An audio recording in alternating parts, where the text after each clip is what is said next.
Today, we preview the point guard position. Of course, that leads with LaMelo Ball. What kind of step up do we think he'll take this season? And then we got to talk about the City Edition unis, all today on Locked On Hornets. I don't think he's Patrick Beverley out there, which is honestly a good thing now, but defensively. You are Locked On Hornets, your daily Charlotte Hornets podcast. Part of the Locked On Podcast Network, your team every day. In a minute, cuz we live.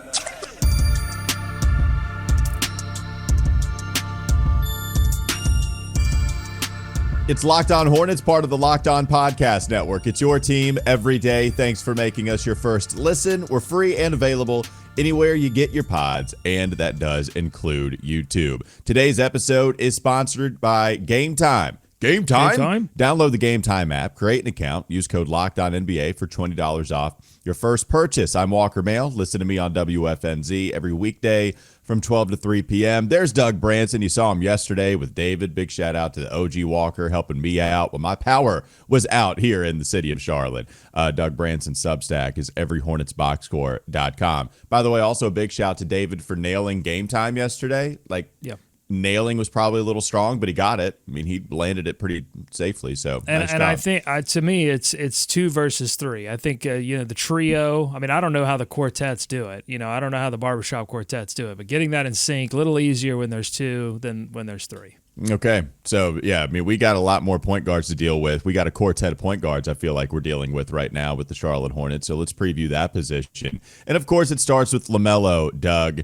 I've been talking about LaMelo going into 2024, 2025 with a lot of hope. I do think LaMelo is going to have a big year. I hate to have the healthy caveat. We understand. We can speak about all of this under that umbrella. We don't have to bring it up anymore, right? Everything we say that is positive, like everything matters about his health. Let's just get that out of the way. I totally understand that.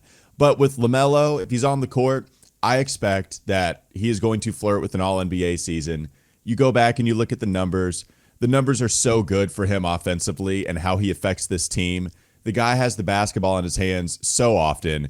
Once he's able to get into a rhythm, which remember, the last couple of years that he's been injured, when he comes back, he's out after like 15 games. You have to knock off the rust, and then you get into a rhythm for 5, 6, 7 games, and then you go right back to the pine because of another injury. He's not able to get into a prolonged rhythm here in the season. So if he can even do that, just get comfortable, I think LaMelo could put up some monster numbers. I fully expect an all-star season. I'm excited about what LaMelo can do this upcoming year. Yeah, and you wonder, I mean, typically those all-stars, they run a little late. So, can he do enough in the first few months to assuage some concerns about, the past few seasons of not being on the floor to make an all-star bid? But I don't think the question for LaMelo Ball is, can he stay healthy? I think the question for LaMelo Ball is, what is he going to personally do to remain healthy? Okay. Because it's really like, especially when you have the ball in your hands and you're doing as much as LaMelo, it's going to be impossible, I think, to stay 100% healthy. But what is he going to do to maintain his health, whether that be ankle braces, strength training? What is he going to personally do? Because I don't think any longer he can leave it up to the fates, to the gods, to whatever. He's got to take personal control and say, am I doing everything possible? Because now the team is paying me max contract money. I have a lot of responsibility on my shoulders. The fate of the Hornets' playoff hopes rest in LaMelo Ball's hands. And it's not just about staying healthy. You're right, Walker. It's about continuing to evolve as a player. I did some digging. I got some numbers. Are you ready for some numbers? Please throw them at me. I'm ready for them. So we've talked about his needing to evolve in certain areas of his game for a couple of years now. We just haven't seen that big sample size because of the health issue. But one of those areas is driving the basketball, generating good possessions, generating fouls to increase his scoring. And so I looked up some numbers on him driving relative to the rest of the guards in the NBA. And in 22-23, so 2 seasons ago, he drove around 14 times per game and shot 41% on those drives. Last season, he drove 17 times per game. Again, smaller sample size, but this is what he did. He drove 17 times per game. That's 3 more. And he shot 52%. That's all-star-ish level driving numbers that puts him in the same category as a Jalen Brunson or his rookie mate, Anthony Edwards, his draft mate, Anthony Edwards. But here's the thing. MVP All-NBA level is 18 to 23 drives at 55 to 62% on those drives. That puts you in the SGA, Luka, Ja Morant category. In terms of his fouls, he went from 4.7% to 6.9%. So again, he improved in that small sample size last season. He goes from good to great, but the elite guards, in terms of foul drawing, were up near 10% last season. So we saw improvement, but there are levels still for him to achieve in this coming season. Yeah, he didn't improve at all the first 3 years. It was 3.2 free throw attempts per game, 3.4, and then he goes to 4.7 in that small sample size due to health, but at least it did improve. There's a lot to talk about once you go up to the All-NBA levels, as you suggest. I do like the improvement, though, and who knows where that could have ended up. Maybe it would have stayed the same had he played the entire season. Maybe it would have gone down. Who knows? I don't know what direction that number would have gone. I do know I like seeing the improvement, and that's a pretty big deal. Like, you're talking about almost a single trip a game to the foul line more and a couple more free throw attempts. Like, you're flirting with that territory. Plus, once the three-point shooting comes back to not even a respectable level, it was respectable last year. Once we get to, he's one of the best shooters in the game level, which we saw previous seasons. Like, once the three-point shot starts to fall a little more, I think that's when you get up in that range. And at least All-NBA, this doesn't count towards that.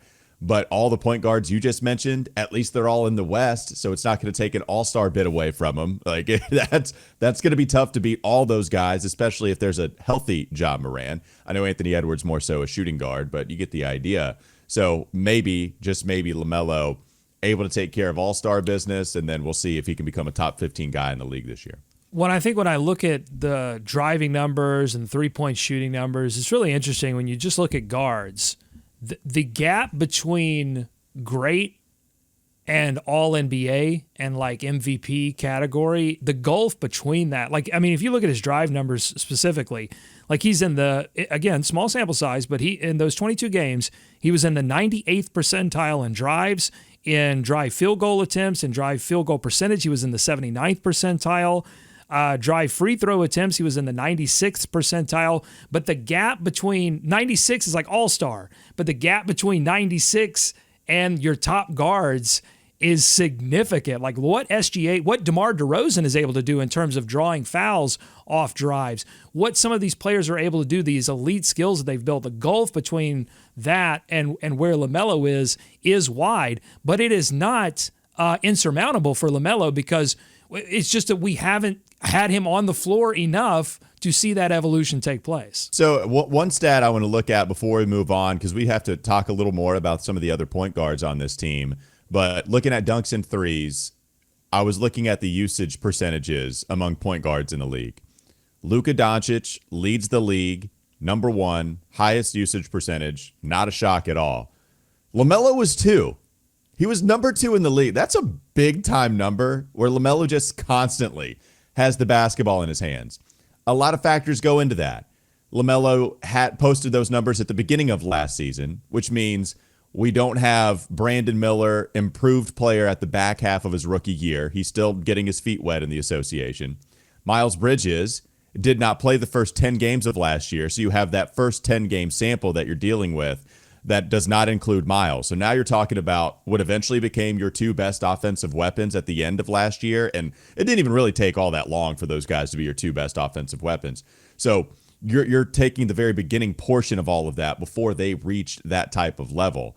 Does the usage percentage still remain top 5 at point guard? Or does that go significantly down to the point where you're outside that top 5? You start flirting with falling out of top 10 range because you want to see what Brandon can do with the basketball in his hands. You want to see Miles Bridges more so. Like, I think the usage will go down for Miles based on what he's got with LaMelo and Brandon, but he's still going to take away he's going to take the basketball away from you just a little bit. So that's a big question I have. Like, and when the basketball's out of your hands, it's catch and shoot time, which he's so good at, but you got to rely on the passing ability of Brandon and Miles. And Miles, pretty good passer, But if he likes to drive, he likes to score. At least that's what it used to be with Miles. So I don't know, just interesting like little wrinkles in that stat with how much he has the basketball and how much that's going to change with so much new coaching staff. We haven't even begun to bring in the offensive philosophy switch with Charles Lee as the head coach. So lots of different questions that we'll have with the nuances of LaMelo's game. Yeah, my questions are, does he respond defensively at all to the new addition of Charles Lee as coach? Do they see eye to eye on how much that jump should be? Because I think it would be a mistake to expect LaMelo Ball to be an elite defensive player, but certainly there have to be improvements. It can't just be, well, he locks up Jason Tatum every once in a while. Like we have to see some consistent improvement on the defensive end from LaMelo Ball. So that's a big question. Does he feel the pressure, the responsibility that comes with max contract? How tired of losing is he? Because I know he's been on the bench for a lot of it, but how tired of losing is he? How much of that responsibility does he take on his shoulders? Because I think you've got somebody now in Brandon Miller that can take some of the sort of leadership responsibility, but still, I think fans and pundits and probably his coaching staff, his new coaching staff, is going to want to see a more serious LaMelo Ball on and off the floor. Let's finish our thoughts on LaMelo, continue previewing the point guard position. Coming up next on the Locked On Hornets podcast. Don't go to sleep on the Hornets just yet. We have some other guys at that position to talk about that are interesting as well. Tre Mann, Vasa Micic, Nick Smith Jr. combo. We could just ask, is he a point guard? Let's get to all those questions coming up next. LOH.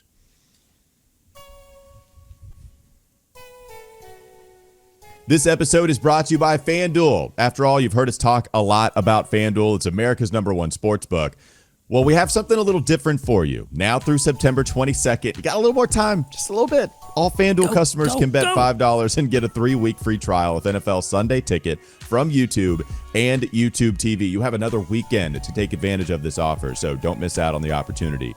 With a YouTube TV base plan, you'll be able to watch every regular season Sunday afternoon out-of-market game. All you need is a Google account and a current form of payment, and you can cancel anytime. Just visit FanDuel.com. FanDuel.com. Download America's #1 sportsbook. More Locked On Hornets ahead. Finishing up the big questions about point guard. If I were to give you simply a big question about LaMelo, it goes in line with my bold prediction that I had with Josh Lloyd of Locked On Fantasy Basketball. Can LaMelo reach All-NBA status this year? I think he can absolutely reach All-Star status. We've seen it. Can he reach All-NBA status? Another big question about the point guard position is who steps up to the plate? Mm-hmm. Who's your guy? We can make it real simple, Doug. Who is your backup? Who is your guy? Is it Vasa Micic? Is it Tre Mann? Are you going to trade the other one if the other guy so much so takes advantage of that backup point guard position? I think that's the next one is outside of LaMelo, who's your guy at point guard? What's your big question? Yeah, because we saw like last season, it wasn't necessarily Vasa Micic. Like Clifford was not afraid to throw Tre Mann in there at the starting point position. Tre started. Like LaMelo was out and Tre was the one that was starting. Vasa was on the bench. So there's an opportunity, I think, for Vasa, Tre, and even Nick Smith Jr. to make a case. I think Vasa's going to win this battle ultimately. I mean, we've already heard Vasa say that the coach has been there to talk to him. I think you've got to convince this guy to convince this guy that he's going to be a big part of the team. I think part of that is convincing him that his role is there to be had. But honestly, I mean, with a healthy LaMelo, the backup point guard position is going to be limited somewhat. So you're looking for Vasa, Tre, who can who can play minutes alongside of LaMelo Ball when you start to break the lineups. Who's going to be best able to handle that? But we saw Vasa. I mean, nearly 11 points a game last season, 6+ assists in the short time that he had post-trade deadline. He can make an impact. And the big question for me on Vasa is, has the three-point percentage improved? Because he was sub-30 last year, 29% as a Hornet. That's got to become more consistent because he relies on it quite a bit more than I thought he was going to. And so when Vasa's hitting threes, he's a weapon. When he's not, I think he hurts you a little bit offensively. Yeah, I actually think I might go Tre Mann here as the guy. I think it's a tough decision. That's why I think it's a big question. I like both guys actually a lot. I think both are fun players. I think Vasa is a weird player with some of his skill set. But Tre Mann, I thought he gave us his best stretch of NBA basketball with the Hornets And I think that's easy to say because, well, he's with OKC. They've got so much talent over there. They just stockpile guards, and they've been so good, especially offensive. They got the case on. Wallace guy out of Kentucky who looked very good his rookie season. Tre Mann, there just wasn't enough opportunity for him or Micic, so they both come over here and show some skill sets. But I thought Tre played well defensively. Like, he was actually, if you look at some of the EPM stuff, the advanced metrics, he graded out neutral despite his size. And offensively, he turned into like an above average player via his efficiency. This was in starting minutes, Doug. This is also someone that I thought showed some really nice anticipation on the defensive end. It got to the rim well enough, shot at the rim well enough. Like, the areas that he needed to improve, he didn't become a world beater at those things, but he got good enough. And also, he continued to shoot the ball well from the corner. You know how I've lauded the ability for some of these corner of some of these players that come in and just are average corner shooters, right? Because we haven't had good 3-point corner shooter guys here. But Tre Mann can give you some of that, just like Josh Green can. And when you got him in that trade, I don't know, like, younger too. Tre Mann seems to be the guy for me that will win out. But Micic played well in the first half of April. We've seen him play well in spurts. I do think defensively, I'd rather have Tre out there. I think Micic can really struggle defensively. And if Charles Lee focuses defensively, then I think that's an area where you might even see a decent gap between these two guys. Yeah, but if Josh Green starts and you're looking for you might be looking for offensive punch off the bench. I mean, I think there's going to be an interesting battle for backup point guard / guy who can play alongside LaMelo Ball. I think there will also be an interesting battle for just who is viewed as the sixth man. And I think Micic, Mann, and Grant Williams can all make a case that they should be that person. That's the more interesting battles in Charlotte Hornets training camp will be from the bench. It won't be, I think, from the starter position, although I think we've done a lot of assuming that Josh Green will start, and we don't have a lot of solid reporting or evidence that that's going to happen. So there could be some shakeup there. Charles Lee, I think, is going to have a great opportunity to evaluate all of this and really make his mark on the starting lineup, because you've got locks in LaMelo, Brandon, Miles, and Mark. And then beyond that, in terms of just rotation minutes, I think everything gets super interesting beyond that. One final big question for Nick Smith Jr. is, were the shooting struggles, were the offensive struggles that we saw in Summer League, which were profound, were those just a fluke, or was that a product of him trying to take on a lot and, needing to adjust? And because I think that's, the big thing about playing him really any minutes this season will be, is he a sure bet offensively? And he wasn't a sure bet at all in Summer League. Doug, you want to hear a not so fun stat about Nick Smith Jr.? I mean, I'm always up to hear. I either want to hear super fun stats or very not fun. I don't want to hear mid stats, right? As long as they're on either end of that spectrum, I'm down to put my earlobes on them. Okay, so it's the latter of those two. When it came to defensive EPM among point guards all of last year, Nick Smith Jr., first percentile. First. Right. It was the worst. That matches the eye test, but it doesn't mean he's going to be that. He looked again. better. That's the thing, though. At Summer League, he looked better on that end of the floor, and we saw a video of Charles Lee demanding that of him during training camp. So, yeah, I mean, it's obviously going to be him needing to improve on both ends of the floor. But if he's bad offensively, there's no reason to play him. So that's the big question: was that just a function of Summer League? Or, and did that affect his confidence at all? That's going to be a big question heading in to training camp. I have one final question for you before we move on to the what-if game, which is this position stanging? Is this a good position for the Charlotte Hornets? Is it a position of strength, or is it clanging? Stanging or clanging? It's all relative. I think it's stanging. I think this is a fun group. I think, one, LaMelo himself makes this a stanging position, but since we have to worry about depth with his health, then I'll still say it's staying in having Tre and Vasa both on the roster. Like, you don't have a defensive stalwart. As much as I like Tre Mann at times, I don't think he's Patrick Beverley out there. So which is honestly a good thing now. But defensively, in Pat's prime, I don't think he's that. So, yeah, you still have some things that you would love to clean up, some identity guys that you would like to have as backup point guards. But I think this is a fun position. I think it's among the positions that have the more intriguing questions going into the season. Stangen, stamp of approval from Walker Mail.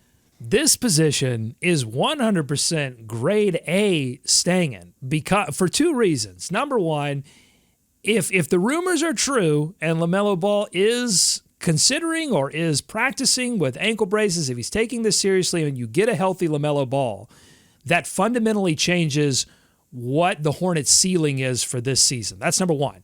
But number two, I think this is the best depth that we've seen behind LaMelo Ball since he's been here, since they drafted him. With the Hornets, not even just behind LaMelo, since they came back, name another time that they've had better point guard depth. Was since 2015-16, which is kind of leads us into the what if game when you had Kemba and you bet low on Jeremy Lin and he popped the hell off. Now, they didn't go into the season thinking that. They went in like fingers crossed. Hopefully Jeremy Lin can find the Linsanity again. But he did, yeah. But there were no guarantees there. So this is the most depth they've had with sort of known quantities going into a season really since they've been back. And maybe, they proved themselves to be even more depth than they had in that 2015-16 playoff season.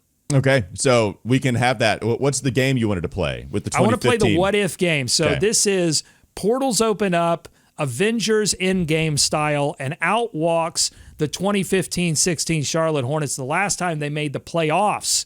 Not the play-in, the playoffs. And all of these players walk out, and now Charles Lee has a big decision on his hands. Who does he start? Who does he sit? Who does he cut? We're going to help Charles Lee make those decisions at the point guard position and say, Jeremy Lin, Kemba Walker, LaMelo Ball, Vasa Micic, Tre Mann, who starts, who's on the bench, and who adios. Gotcha. Slip. You're basically stealing the concept of one game and a game with a title that we really can't say on the show, but I'm picking up what you're putting down. We can talk about it during the break. Coming up next on the Locked On Hornets podcast. Don't go to sleep on the Hornets. We'll play that game, and we'll also talk about the City Edition jerseys. See, this is what I don't know if you and David talked about this. I don't know if it dropped they enough. leaked right after the episode. Classic news leak right after the episode. Would have been a perfect topic for us had it leaked. I know. Several hours prior. Of course it did. All right, we'll talk about it coming up next. LOH.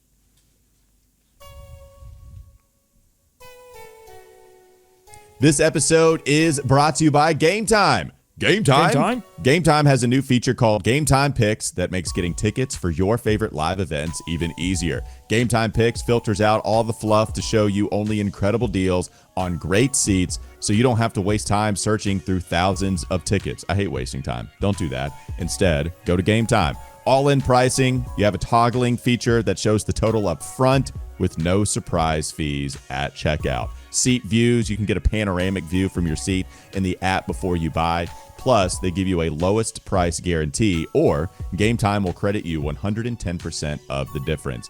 Take the guesswork out of buying tickets with Game Time. Download the Game Time app, create an account, use code LOCKEDONNBA for $20 off your first purchase. Terms apply. Again, create an account, redeem code LOCKEDONNBA. Locked On NBA for $20 off. Download Game Time today. What time is it? Game time. One more segment to go. Locked On Hornets. Doug's new project, even before we finished other projects. We finished Hornets Grid, I guess. We did not finish Who Wore It Best. I'm sorry. Do you feel bad? Do you feel because I feel a little bad that we finished it without you, but we needed to finish it. I felt like if we didn't, I can't help that your power went out, but I did feel some remorse that you weren't a part of it, but we did finish it. I do not disagree with Terry Rozier's name being most underrated of all time. I do love the Eddie Jones. Well, he went with Eddie Jones. Now, he did go with Eddie Jones. I know. That's where I was saying Eddie Jones I love. Like, you guys threw out Terry Rozier. Yeah. I do think Eddie Jones is the answer. Think about how forgotten he is. And he was an all-star. Nobody talks about him. And the dude was also, I know we don't have the longevity, but it would be different if we had all these other guys that stayed here like 7 years. But we don't. We got dudes that stayed here 3 years, and that's considered longevity. with the Hornets franchise. Eddie Jones is the answer for most underrated, and I know that's David Walker's guy, so I'm glad that he brought him to the table. I think he's absolutely the right answer. I actually think it's pretty easy, honestly, that Eddie Jones should be the answer there. We keep saying he was an all-star, and he was, but he was also all-NBA third team. Yeah. Defensive? Was it defensive or was it all-NBA that year? No, he was all-NBA third team in 2000. Crazy. He's one of the very few names that have Charlotte Hornets and all-NBA associated with him, and he was one of them. It is crazy. Yeah, if he had stayed two more seasons, people would. If the Hornets would have stayed 4 more seasons. If Eddie stays 2 more years, we're talking about like top 5 Hornet of all time. I don't even think I'm not even really kidding with that conversation. But the problem is, you talk about what if game. Eddie Jones became. Do you remember Jamal Mashburn? Mashburn. Jamal Mashburn helped that defensive team that was already structured around defense. Help them actually become a playoff team because they could play a little offense. Oh, man, I wanted to be a part of the Eddie combo. I won't do it anymore. We got to play the game. But Eddie is the man. Eddie also, like, my favorite answer of who was ahead of their time, it's Glenn Rice and Eddie Jones. And I'm not even talking about in Hornets lore. I'm just talking about all together. 3-and-D, Eddie leading the league in steals. You bring that up. I was listening to Sirius XM, and I'm not sure who the host was, but they had Matt Barnes on. And they said, Matt Barnes, pioneer of the 3-and-D. I'm like, hold up. You forgot one Edward Jones, who was a pioneer of the 3-and-D. Yeah, like 37% from 3, leading the league in steals a couple times. Like, and the best finger roll ever. In a Laker jersey, but outside of George Gervin, had the single best finger roll ever. Okay, let's move on. Let's play the game. The what-if game, Doug. Set us up. Okay, I was going to the Wikipedia page for Eddie Jones, so I've got to get back to my rotations here. So we're going to mix the 2015-16 team at the point guard position with this team as part of our preview series. We're going to do this for every position, just a little fun here in the last segment. And so here we go. We've got, we'll qualify LaMelo Ball. We'll put Tre Mann in there. We'll put Vasa Micic in there. And then for the 15-16 team, you've got Kemba Walker. You've got Jeremy Lin. You've got the Deuce, Brian Roberts, and of course, we can't forget hip Jorge Gutierrez. God, you talk about longevity. Did he stay with the team for like 2 days? It felt like. I think that was it.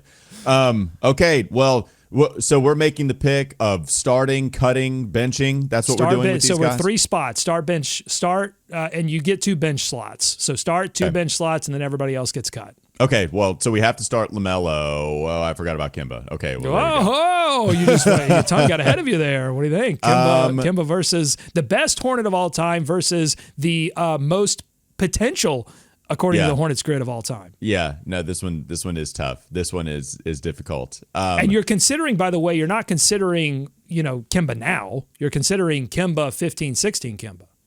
Peak Kemba. Right. Well, and 15-16 Kemba was that his first All-Star? Did he make it that year, or did he have to wait a little bit? It would have been close. I'll give the respect to the best Hornet of all time. I do think Kemba was a better defender. Like, he was a little bit in that Steph Curry range where he was respected. It's not like he was amazing, but he was respected well enough. At that point, he was a go-to guy on a team that did go to a 7-game series in the first round of the postseason. I think if we were talking about, I don't know, if LaMelo post an all-star season this year and we were going 15-16 Kemba or 24-25 Melo, you might go 24-25 Melo, but I'll give the nod to Kemba. I think it's a real toss-up. Okay, correction, not Pete Kemba. You're right. His 4 all-stars would come after the 15-16 team, and his all-NBA third team selection would come in 18-19. Yeah, right. So you're getting Kemba having transformed his game that season, really going from 17 points per game to 20.9 points per game on 37. The jump from 14-15, although that team was terrible, but the jump from that to 15-16, he goes from 30% from 3 to 37%. That's why when we talk about these guys, and you talk about Nick Smith Jr.'s defense, any of these guys can transform so fundamentally in one off season. We have to be prepared for that.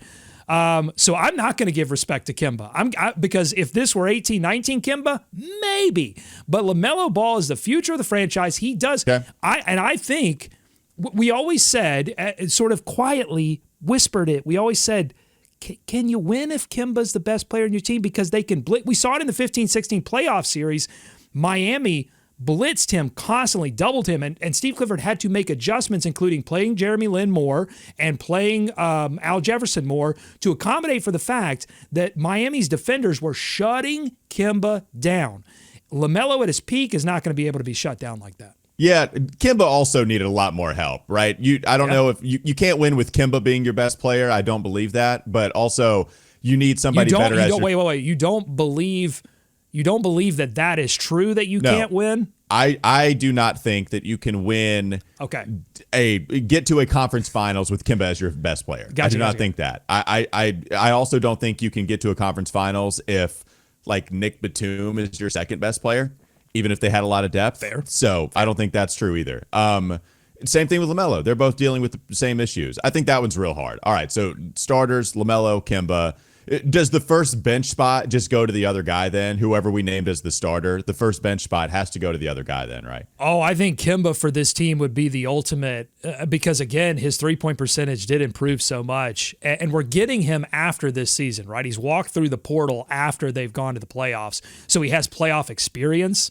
And his three-point shooting is much better. This team needs additional three-point shooting, particularly off the bench. So absolutely, Kemba's like, not only is he the backup point guard, he's also the guy that I'm playing alongside LaMelo Ball. He's getting six-man type minutes. Yeah, I mean, again, whoever the name is that you left off the starter nod, you're putting in the first bench spot.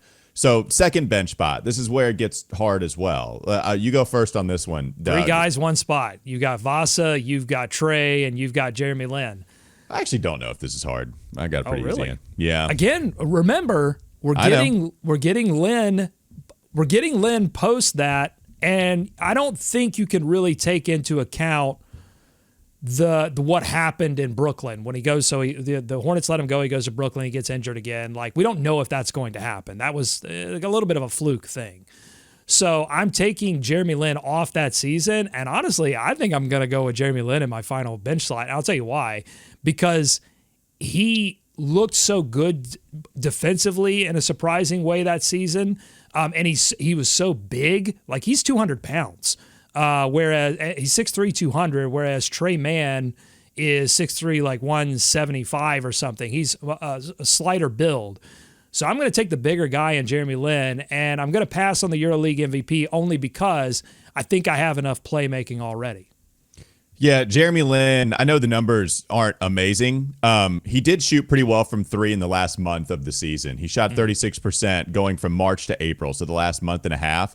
And I think that's something that really helped this team out because remember, once they traded PJ Hairston, they bring in Courtney Lee, somebody that helps the starting unit a little more so. Jeremy Lin coming off of the bench in a better role, coming in and being a sharpshooter. We all have the Spurs game where he went nuclear in the fourth quarter to help them come back and win in what was, I forget what the lead was for the Spurs, but the Hornets came back to beat them.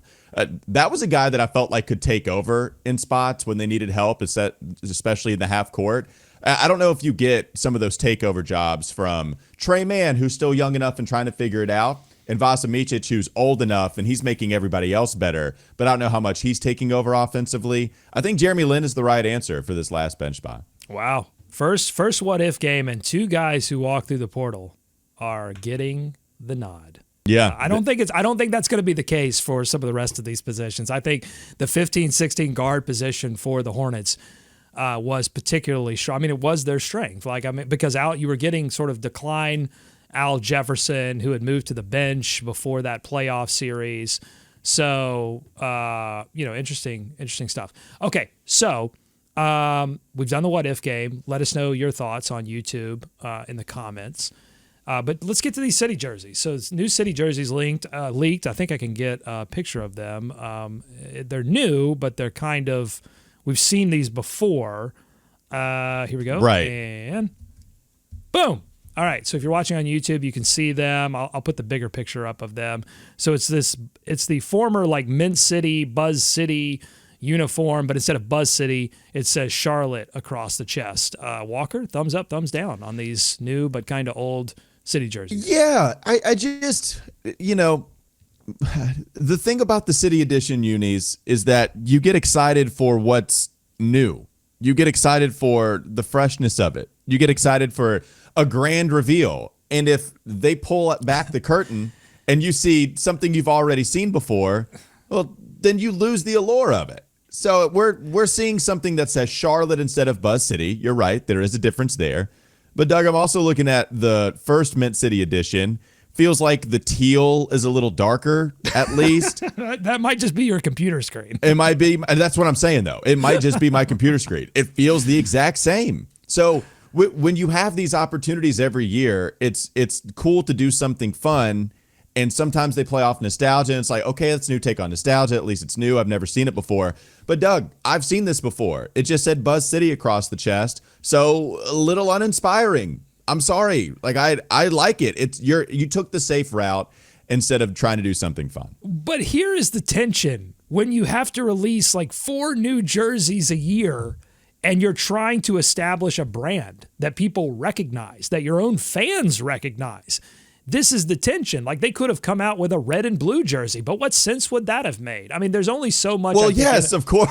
Yes, I don't want them to come up with a rainbow-colored jersey. Well, I think the Bucks, the people were making fun of the Bucks. I mean, there are a couple of these that were a little bit wild swings that may have had some connection with some past. And that's the thing, too. The Hornets don't have a rich history to dive back into. But they do, though. But with this they've already dived into it and like mined all of the nostalgia for all of its worth. No, well, and that's fine. But with the aesthetic, they absolutely do. It's probably their biggest nod to NBA history. And I'm not even saying bring that back, but the design is the exact same. Make it gold. We had the black background. Let's go with a gold background. You and David, you just want gold. You're gold member. Yeah, I want gold. I love gold. I want different. I'm different member. I want something different. Me too, but the problem is when you're releasing this, my issue is that they're releasing too many jerseys, and so it dilutes everything. Yeah, that's fair. And so that's my big problem. I don't really feel emotional about them dropping Buzz City. I think Buzz City's cool. I think had they won anything of consequence while they were trying to make Buzz City a thing, people would have adopted Buzz City. There's a lot of sort of revisionist history going on in some of the comment sections that I'm seeing on Facebook and Reddit of saying like, well, Buzz City was something they tried to like manufacture and it wasn't. And that's if you think that, that's fine. But I think that the Hornets, because they don't have that history, they have to manufacture branding elements. And then if you win, like if they had made a surprise playoff run in the Buzz City unis, people would have been like, I love Buzz City. Buzz City's awesome. They don't associate, all they associate Buzz City with is losing. So, of course, you're not going to love Buzz City. That's a shame. Hopefully they can bring it back once they start winning something. No, and by the way, a great color scheme. The color scheme is phenomenal. I loved the first time this was rolled out. The second time, okay, fine. Like, if they're going to roll it out, it'd be cool to save it for like 15 years and say, hey, remember that one time they revealed the Mint City edition and everybody lost their mind for how cool it was? Like, that 15 years maybe, not like 3 or 4. And there are some other cool things you can do with it. But anyways. I was in your camp like several years ago, and now I'm just in the jersey fatigue camp. I'm like, okay, Charlotte, CHA, CLT, see you later. I don't care, whatever. Yeah, see you later. The Toronto just win something. Win in one of these, whatever jersey they win in, that's the one I'm going to buy. I'm going to buy classic. 1,000 of them if they win a playoff series. And in one, I don't care. Right. They could go. I don't care. Go shirts and skins at this point. They could wear no jersey. Just win a playoff series. Right, there you go.